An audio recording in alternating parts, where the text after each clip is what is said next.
నాగ చైతన్య సమంత విడాకులు తీసుకొని 2 ఏళ్లు దాటిపోయింది. అయినా వారు విడిపోవడానికి అసలు కారణం ఏంటి అనేది ఇంతవరకు తెలీదు.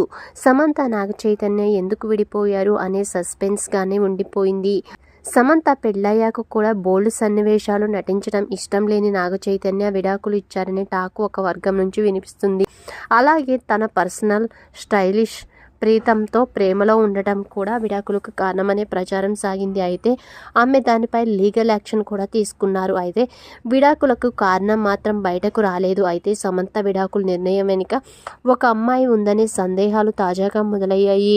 మలేషియాలో ఉండే మేఘన అనే ఫ్రెండ్తో దిగిన ఫోటో సమంత షేర్ చేసింది. సదరు ఫోటోకి ఆసక్తికరమైన కామెంట్స్ జోడించింది. నా విలువైన నిర్ణయాలకు ఒక ముఖం అంటూ ఉంటే అది మేఘనే అని సమంత కామెంట్స్ చేసింది. దీంతో సమంత విడాకులు తీసుకోవడంలో మేఘన సలహాలు, సూచనలు ఖచ్చితంగా ఉండి ఉంటాయని కామెంట్స్ వినిపిస్తున్నాయి.